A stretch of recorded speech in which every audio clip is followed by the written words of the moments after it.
Assalamualaikum warahmatullahi wabarakatuh. Dalam rangka melaksanakan kegiatan masa libur kerja, saya bersama teman sudah menjadi kebiasaan untuk melakukan penelitian yang menurutku penting dan mungkin tidak penting untuk orang lain. Seperti pada awal kata pendahulu ini, saya menyatakan bahwa diri saya bukanlah jebolan sekolah akademis yang memuat tentang perjalanan jenjang pendidikan sekolah perguruan tinggi, entah perguruan tinggi negeri maupun swasta.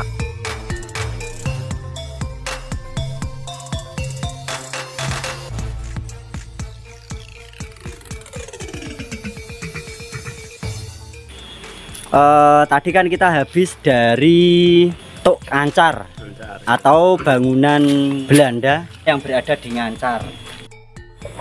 Setelah kita dari Tok Ngancar, kita bercerita di sana, terus kita transit di Tok Mudal.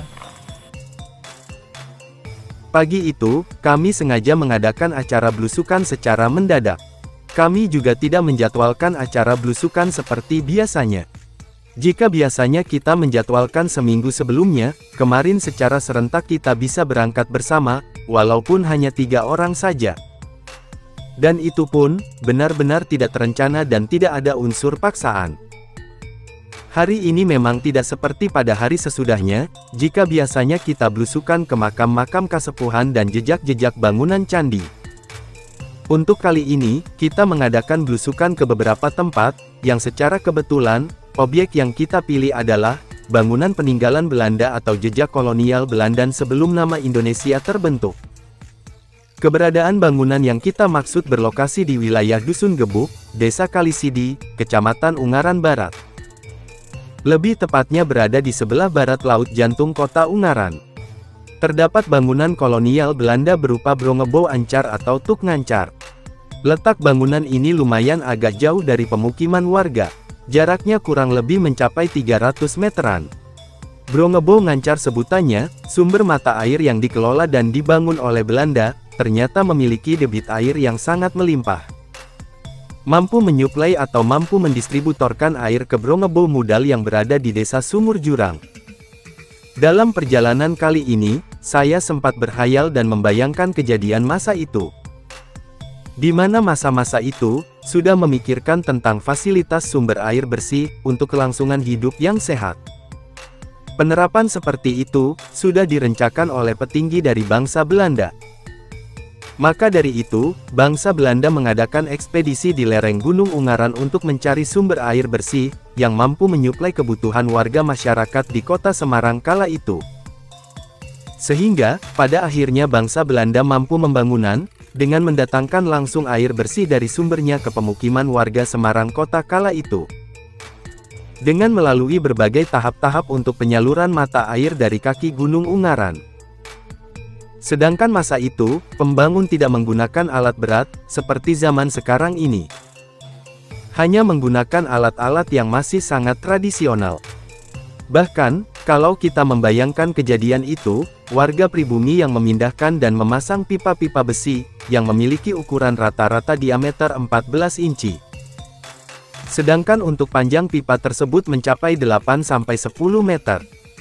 Terbayang atau tidak, susah payahnya pendahulu kita, yang ikut andil bagian mengerjakan pekerjaan itu. Hanya itu saja yang terbayang dari pikiran ini.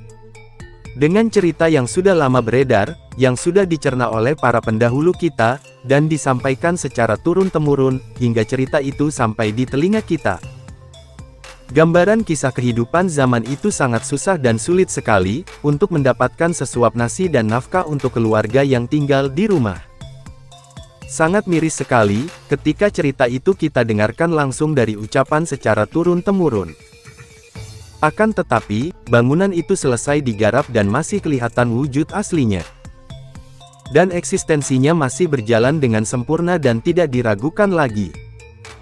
Dari cerita dan kenyataan yang telah terjadi, ada titik kejanggalan yang dapat kita cerna. Pada pokok intinya, kita mulai berpikir dengan hasil keputusan demikian. Apakah benar cerita secara sambung dari mulut ke mulut, yang telah disampaikan oleh para pendahulu kita? Dengan cerita tentang kuatnya fisik dan mental para pendahulu, yang benar-benar terbukti bahwa, leluhur kita pada masa Hindia Belanda telah melakukan pembuktian yang patut kita contoh, kita tiru, dan kita terapkan. Tentang bagaimana menjalankan suatu pekerjaan yang kita dapat, dengan menciptakan semboyan untuk semangat bekerja keras tanpa mengenal lelah. Dan hasil pun tidak akan berbohong dengan apa yang sudah dikerjakan dan dibangun dengan sempurna kala itu. Kita hanya membayangkan saja, ketika mengingat lokasi tempat untuk membangun sumber mata air itu memiliki medan yang sangat sulit. Harus menaiki bukit, menuruni lembah yang medannya sangat terjal. Ukuran sudut kemiringannya, hampir mendekati 80 derajat. Harus dengan membawa beban material yang dipikul dan yang akan dirangkainya. Masih pula melakukan perjalanan panjang untuk penyambungan pipa di sepanjang medan yang dilaluinya. Untuk mencapai pembangunan di titik akhir yang telah ditentukan. Padahal, rencana untuk pembangunan pada masa pemerintahan kolonial kala itu, sumber mata air tersebut dibangun, dan diharapkan bisa mencukupi kebutuhan sehari-hari warga Belanda yang bermukim di Semarang kota. Kira-kira, sudah terbayang apa belum, tentang resiko suatu pekerjaan tersebut? Yang dijalani dengan susah payah, keluh kesah, dan perasan keringat yang mengalir keluar dari badan. Gambaran perih dan panas yang diterima dan dirasakan kala itu. Akan tetapi dengan kondisi yang demikian, para pendahulu kita, mampu untuk melewatinya. Mampu menunjukkan hasil kinerja, dan mampu menunjukkan jati diri bangsanya, yang giat dan pantang menyerah mencapai pembangunan. Asas itu mulai terbentuk dan dikenal dengan asas kegotong royongan. Memang, yang punya rencana orang-orang Belanda, bahkan yang menjadi insinyur untuk merancang suatu pembangunan, juga orang-orang Belanda. Tapi harus ingat, para pelaksana kerjaan itu adalah pribumi kita semua. Ekspedisi Belanda kala itu sudah menemukan sumber mata air Ancar, sehingga dirubah dengan membangun dan menjadi Brongebo Ancar. Dibangun sebagai penyuplai atau sebagai pendistributor yang nantinya akan ditransfer ke Brongebo Mudal yang berada di sumur jurang. Dari Brongebo Mudal, air tersebut didistributorkan ke Reserva Sigot atau Rumah Transferan Air Gunung Wungkal Kasap atau Reserva Mudal 2, yang berada di wilayah Dusun Kalipepe, Desa Pudak Payung, Kecamatan Banyumanik. Ndak sing kae? Ajeng teng Mudal niku pundi, Bu, nggih? Nggih. Niki kebon kelewat sumur gunung mriku. Oh, sing ngancar. Bablas kangge belok kanan. Oh, niki minggir mriku. Nggih, mriki bablas mriku. Nggih. Belok kanan. Oh, belok kanan nggih. Sun. Enten pos kapling niku ta. Nggih. Mangke enten pos kapling belok. Oh, nggih. Matur suwun. Mriku nggih. Nggih, matur suwun, Bu, nggih. Nak Mudal mriku sumur. Sumur nggih, sumur jurang gini kok nggih. Nggih. Nggih, matur suwun. Piye, Pak? Bener rono, aku muni piye rono. Dan wis menguasai teknologi jawa semono. Aku ki mangkane heran mbek Belanda, nanggon panggonan model piye wae iso dibangun api. Sampean heran ra karo teknologi Belanda? Ora. Iki bablas lurus Yo. dhewe. Bablas lurus ana pos kapling belok kanan. Setelah dari rumah transferan Gunung Wungkal Kasap, air tersebut ditransfer ke berbagai titik reservoir di kota Semarang melalui Ondorante. Air yang ditujukan ke pos penampungan antara lain, Reservoir Kepoh, Reserva Gunung Pati, Reservoir Siroto, Reservoir Setuk, Reserva Jomblang, Reserva Siranda dan Reservoir Park. Dan mungkin masih ada reservoir lain, yang belum saya sebutkan dan belum saya ketahui. Begitu sangat panjang jejak sejarah tentang kisah pembangunan yang dilakukan oleh pribumi kala itu. Biarpun bagaimana, dan dengan kenyataannya, bangunan tersebut masih difungsikan dan masih membawa manfaat untuk mencukupi orang banyak, dan masih beroperasi hingga sampai sekarang. Dan akan terus dimanfaatkan untuk seluruh warga kota Semarang saat ini.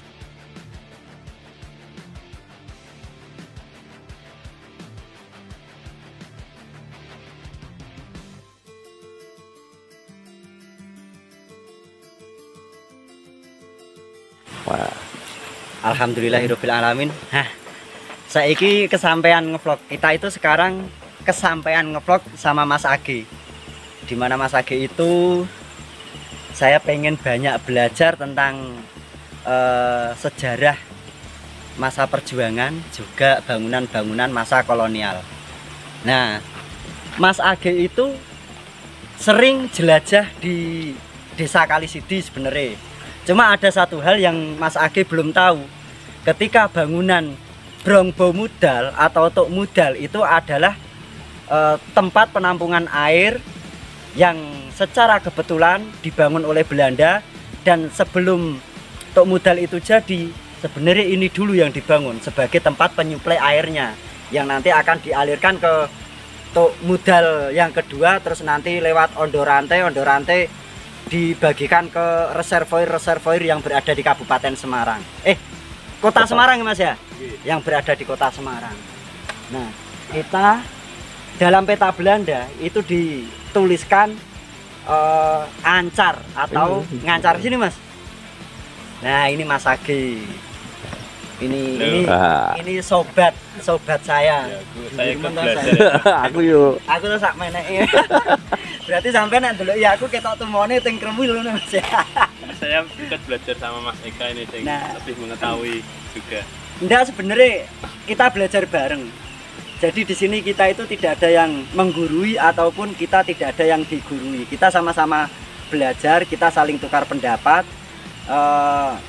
Kita saling berbagi informasi untuk menjelajahi situs cagar budaya. Kenapa saya menyebutnya cagar budaya? Karena ini termasuk bangunan kolonial yang sudah memiliki usia yang lebih dari ratusan tahun. Nah, inilah Ngancar yang terlihat di peta Belanda itu tahun 1915 di sini. Ini namanya Brown Ancar. Kalau orang menyebutnya sekarang itu Ngancar, tapi kalau peta Belanda itu disebutkan Ancar. Wong Jawa biasanya ngancar. Berhubung wong Jawa kuwi wegah ribet, nyebutnya Ngancar. Ya ini. Nah, arsip ini berarti yang ini mana Mas? Ancar. Yang ini, Ancar ini, yang atas ini. Ya ini. Yang ini. Tapi alhamdulillah bersih banget loh ya. Ini Ancar, terus ini yang mudal. Yang mudal sebenarnya ini yang mudal ini sebenarnya mendapatkan suplai air dari sini Mas, dari Ngancar yang ini. Ini terus kalau cuma mengandalkan dari Tuk Mudal atau Brong Mudal yang berada di Sumur Gunung ya Pak ya. Yang berada di Sumur Gunung itu untuk mengaliri Kota Semarang itu masih kurang. Makanya Belanda memutuskan untuk membangun ini sebagai karena memang kala itu Belanda sudah mengadakan ekspedisi tentang keberadaan sumber mata air yang paling besar. Ternyata di sini itu ya bisa kita lihat ini sumber air melimpah itu. Sumber air melimpah. Gunung Ungaran punya. Terus nanti di sana itu ketika saya pertama kali ke sini itu di sana juga ada alirannya ya Pak ya. Ada alirannya terus Mas. Ya nanti kita coba naik ke sana Mas. Kita naik ke sana. Kita explore sini dulu. Yuk. Yuk Pak. Nah, satu hal lagi. Di sini dulu ada plang. Plang. Oh itu. Ya disyutingkan sana Pak. Oh iya. Di sini itu dulu ada plang yang menurut cerita dari warga setempat, plang itu menunjukkan angka tahun. Cuma saya pernah menggali informasi tentang bangunan Tuk Mudal ini ditulis tahun berapa. Warga masyarakat di sini itu secara kebetulan mungkin yang saya temui itu belum cukup bukti, jadi beliau mengatakan saya lupa seperti itu. Jadi informasinya untuk bangunan Tuk Mudal ini sebenarnya dulu pernah terpampang di kota ini, kota Nama, dan sekarang dicuri orang. Dan itu konon ceritanya papan nama itu atau prasasti itu menggunakan bahan kuningan, tapi yo hilang. Ana regane? Ada regane. Nah, nek sumbernya ini sebenarnya. Nah,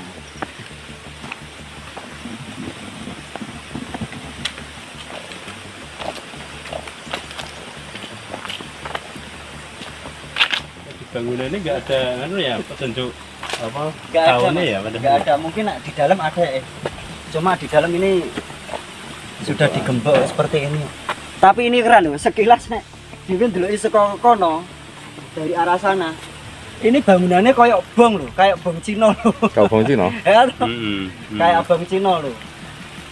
Dan sebenarnya ini ada alat, walaupun saya belum pernah masuk, di dalam sini itu ada generator untuk menggerakkan atau membagikan air. Fungsinya kalau generator itu semacam pompa air lah, tapi yang digerakkan oleh generator itu ada di dalam sini. Oh, gampang. Nah, satu hal lagi ya, ini adalah tempat untuk menyuplai air yang berada di Tuk Mudal. Oke, meh naik rak Mas. Yuk naik yuk. Yuk naik yuk.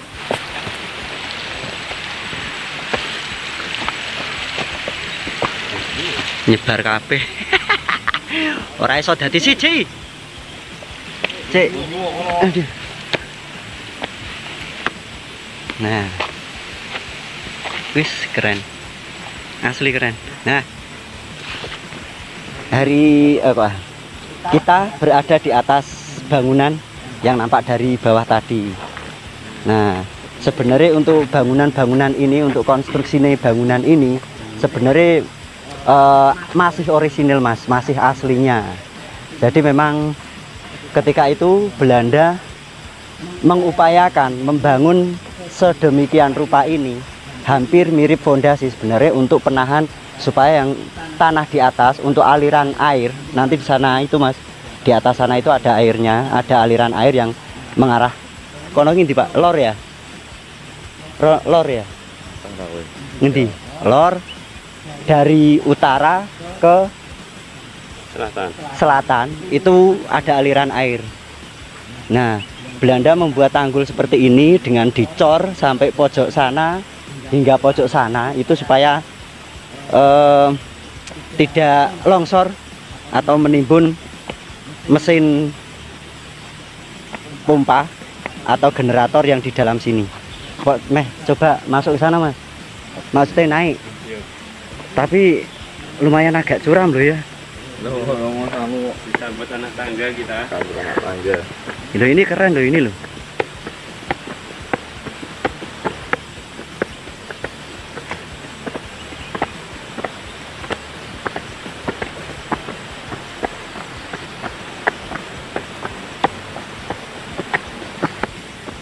Nah, ini loh Mas. Cuma kita pun belum pernah ngecek ke sana. Sebenarnya ini aliran ini sampai mana ya Pak ya? Ini kali sidi ya. Iya bener maksudnya saka kali sidi. Lah ini loh Mas, aliran airnya. Mungkin dulu tidak seperti ini, mungkin debitnya lebih besar lagi. Debitnya mungkin lebih besar lagi dibanding yang ini. Jelas karena ini bangunan-bangunan masa kolonial. Konstruksi ini yang membuat orang Belanda, cuma kalau pembangunannya tetap menggunakan tenaga pribumi. Oh. Ya kayak HP ku nek tinggal rono ora iso nganu no. Tak jikuwe wae Pak, sampean ning kene wae. Ora nek kuwi tok, pol kuwi tok ngepolke irigasi tok itu. Jajal yo. Ya aku ngawasi HP itu malah pabrikan wae. Larang kae.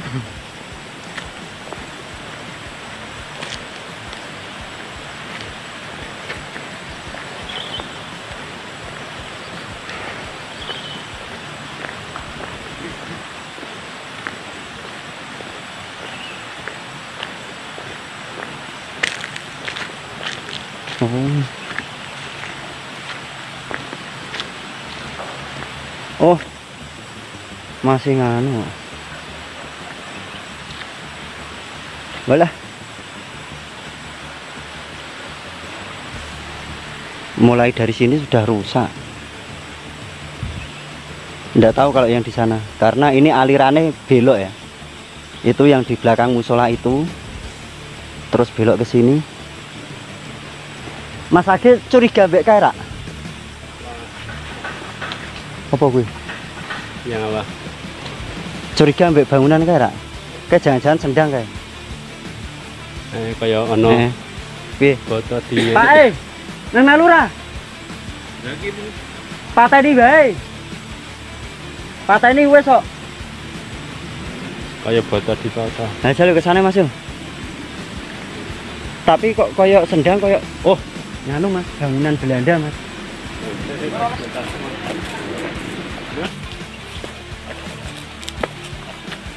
Sampai sana kayak Pak. Nah, sebenarnya bangunan itu sampai sini karena bekas-bekas pondasi ini bangunan masih. Nah, sing rusak iki lho. Ini.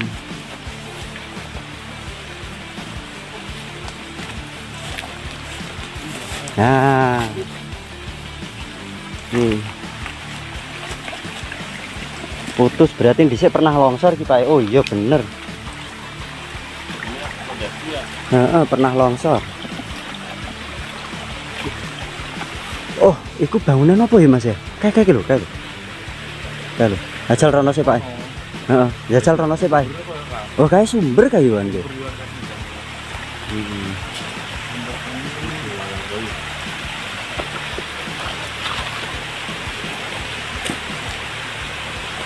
Ini gratis ini.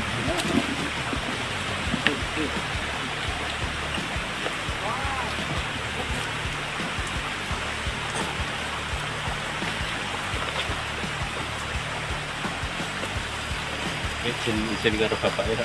Heh? Enggak usah. Itu masyarakat saya.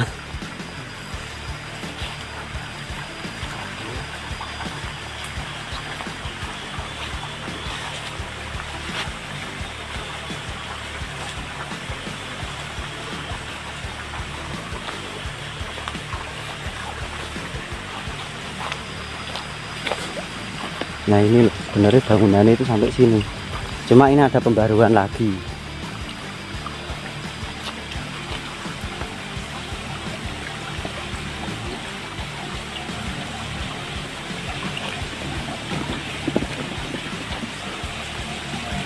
Wah, ini sebenarnya sumbernya ini berarti sensor mau.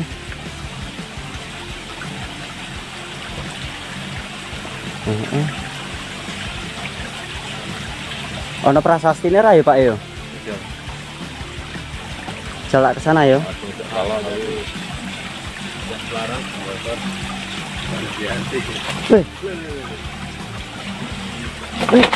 Ata.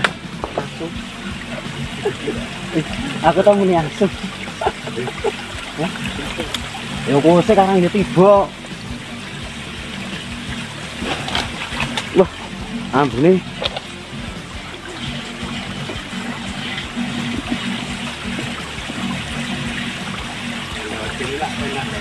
Ndi to?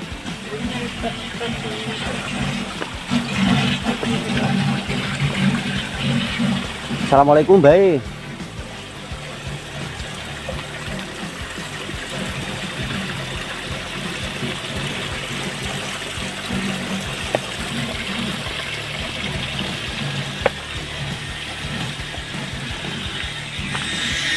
Oh, sumbernya kan ya. Cuma nggak ada angka tahun nih, orang angka tahun nih.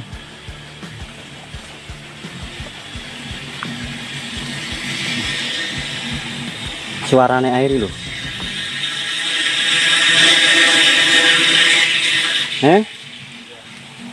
Munggah nanti.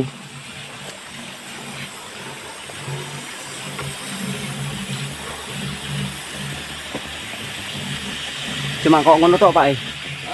Cuma kok ngono tok.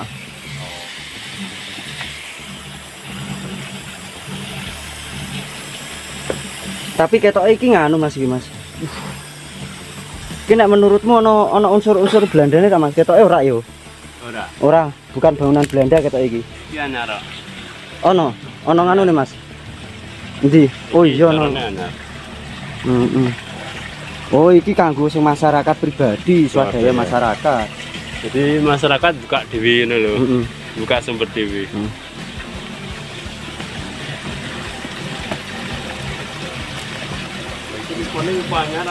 Pipa anyar. Pipa anyar Pak. Iya.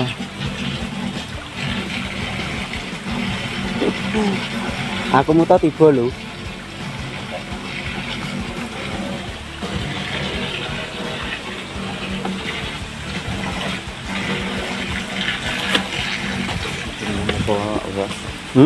Solar jalan itu. Lewat jalan di.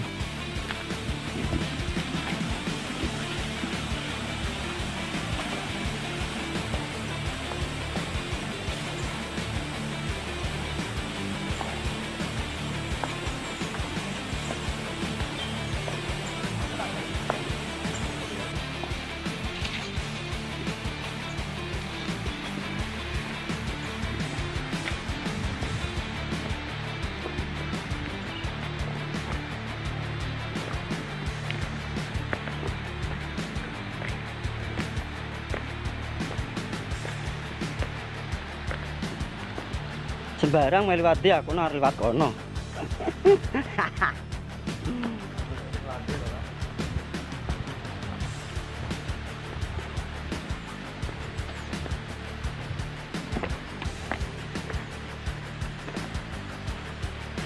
Keren ya Mas ya.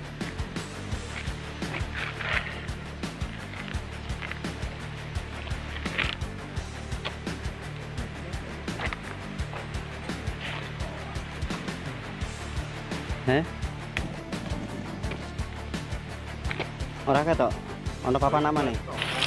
Kita sudah selesai untuk eksplor bangunan kolonial yang berada di desa Dusun ya Pak ya, Dusun Gebuk, dan ini namanya bangunan kolonial ini disebut dengan Ngancar atau Tuk Ngancar. Nah, tempat inilah terdapat sumber mata air yang dialirkan ke seluruh wilayah Kota Semarang.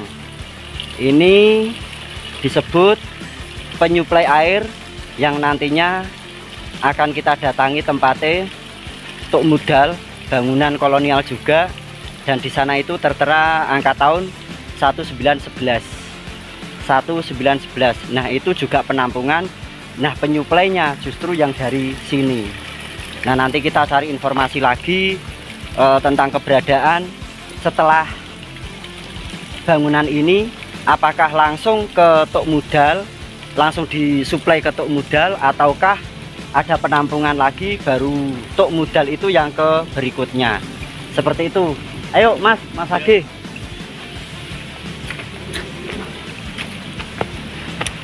Dan di kene kita juga bersama Pak Puji yang sekarang menjadi pakuncene Germuning, Pak Tudong. Ini loh bangunannya keren.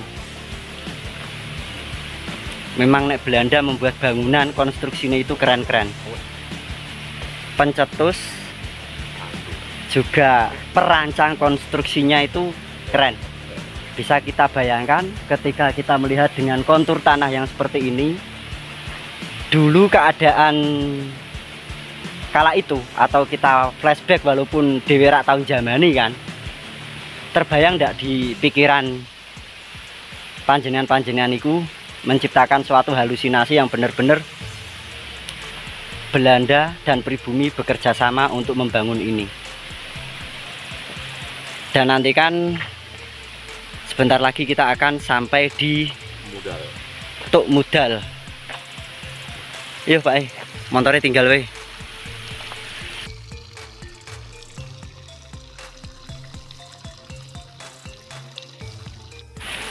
Nomor Aslinya ono Mas, tapi kan apa jenenge tanda-tanda ini biasanya tidak harus di tengah, mungkin di ujung. Itu silain. Resik toh Mas, resik. Undang-undangnya Pak Puji. Heeh. Nah, ini komponen-komponen ini masih zaman kolonial, zaman Belanda ya Mas ya. Kecuali yang meteran itu udah baru. Kalau itu indikator toh, indikator itu baru, atau meteran itu sudah baru.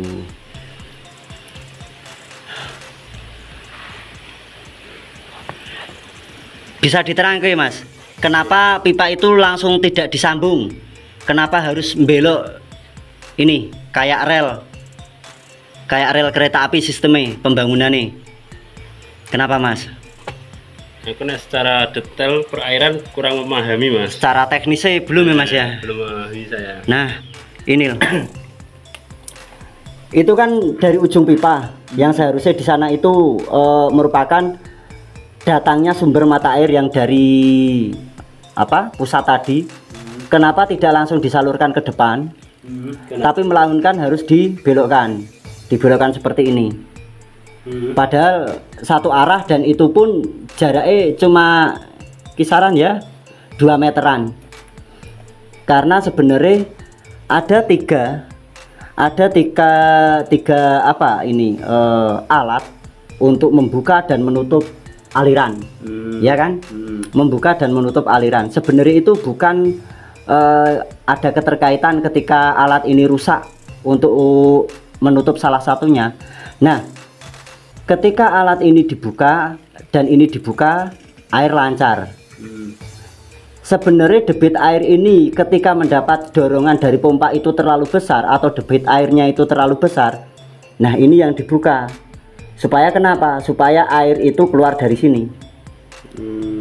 Keluar dari yang satu ini. Nah, untuk memadai atau untuk volume air yang memenuhi pipa itu, maka akan standar. Jalannya akan standar. Tidak mengakibatkan mungkin tambalan pipa atau mungkin sambungan dari pipa itu ngerembes atau bocor. Seperti itu Mas.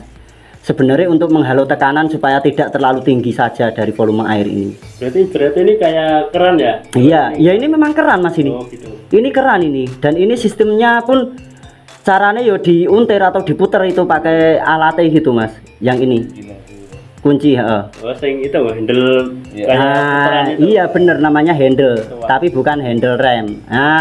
Bener itu was. Nah itu biasanya, itu tuh ada tuh, itu masih bagus itu.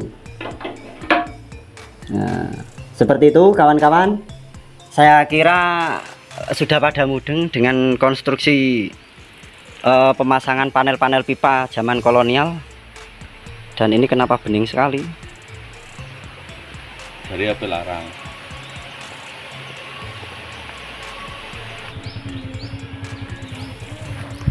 Ayo Mas,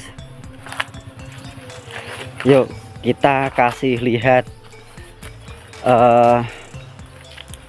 fungsi daripada penampungan air tadi. Sebenarnya Belanda itu, atau Belanda kala itu, membangun tempat penampungan air, atau katakanlah zaman sekarang itu PDAM lah, itu tidak dimanfaatkan untuk Belanda pribadi, melainkan Belanda kala itu juga memikirkan pembangunan irigasi untuk pengairan sawah yang dimanfaatkan oleh warga masyarakat sekitar. Nah itu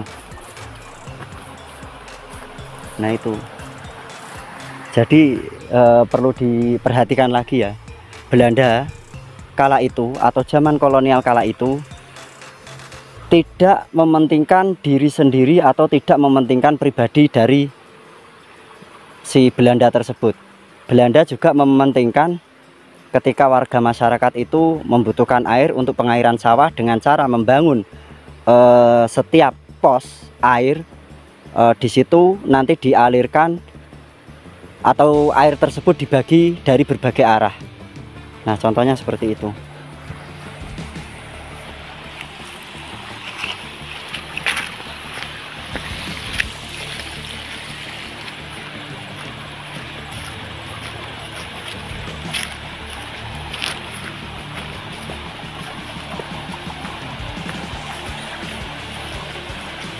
Meh turun dah mas. Turun ya.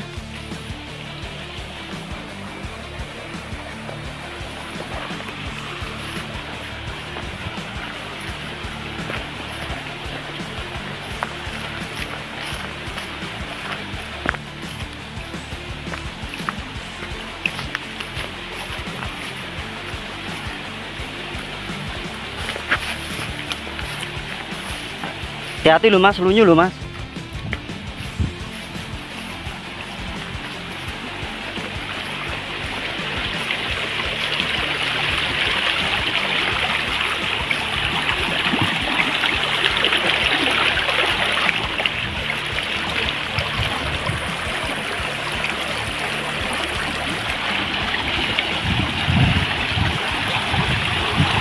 Nah ini loh.